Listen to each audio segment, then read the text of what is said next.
Alors, je vous présente une plante qui est assez originale, qui est mal connue, ou très peu connue, qui est la Lipia dulcis. On l'appelle aussi Hernán dulcis. Pourquoi? Parce qu'en fait, ça a été découvert par un Espagnol qui s'appelle Hernández Francisco. Donc, pourquoi j'ai tenu à vous la présenter? Parce qu'en fait, elle cadre tout à fait avec le jardin créole. Donc, en fait, c'est une plante qui est à la fois médicinale, qui a des vertus médicinales, mais aussi, c'est une plante pratique, parce qu'on va l'utiliser comme couvre-sol. Donc, dans le cadre d'une agriculture, on va dire organique, peut-être pas biologique, mais organique, eh c'est l'idéal pour ne pas utiliser tout ce qui est herbicide, tout ce qui est pesticide pour nettoyer le sol. Donc en fait, il va recouvrir le sol de manière à empêcher la pousse des mauvaises herbes. Alors elle est particulière parce qu'en fait, ce sont les Aztèques qui l'ont beaucoup utilisée. Les Aztèques étaient très en avance et savaient ses qualités sucrantes. Donc vous constaterez que la feuille même, elle est sucrée. Donc elle est mieux que la stevia parce qu'elle a un pouvoir sucrant qui est équivalent à 1000 fois notre sucre ordinaire. Donc les Aztèques, déjà, elle utilisait la fleur comme friandise, parce que la fleur même était encore plus sucrée. Donc on peut l'utiliser aussi pour dans la pâtisserie. On l'utilise dans la pâtisserie pour pouvoir non seulement orner notre pâtisserie, mais on l'utilise aussi en tant qu'ingrédient. Donc c'est une plante qui est assez qui est trop mal connue. On devrait mieux la connaître et mieux l'utiliser. Surtout que ce n'est pas une plante qui est difficile d'entretien. C'est une plante qui pousse facilement. Donc c'est la raison pour laquelle elle mériterait d'être mieux connue. Alors, maintenant concernant ses vertus médicinales.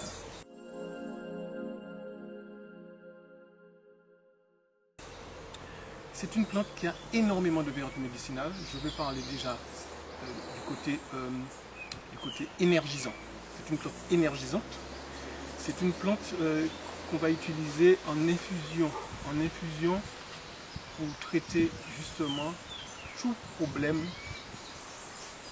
de la sphère respiratoire. Tout, rhume, rhinite. Et en plus de ça, c'est une plante hépatotoxique. Donc elle va traiter tout ce qui est toxique dans le foie. Et ça va faciliter aussi la digestion, parce qu'en fait ça va faire le même travail que sa sœur, qui est le brisé. C'est sa petite sœur, qui est le brisé. Donc, au niveau de digestion, ça va faciliter la digestion. Et ça va aussi faire un très beau travail au niveau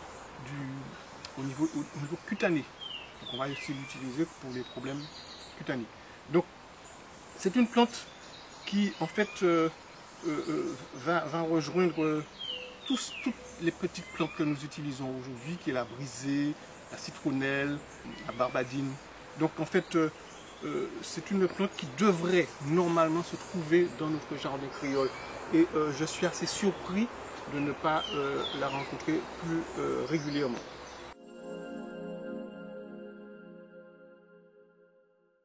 Alors concernant l'utilisation de la Lipia dulcis, donc nous avons tendance à faire une confusion entre décoction et infusion. Alors, pour la dulcis, ça sera en infusion. Pourquoi en infusion? Eh bien parce qu'en fait, ce sont des essences qui sont très volatiles.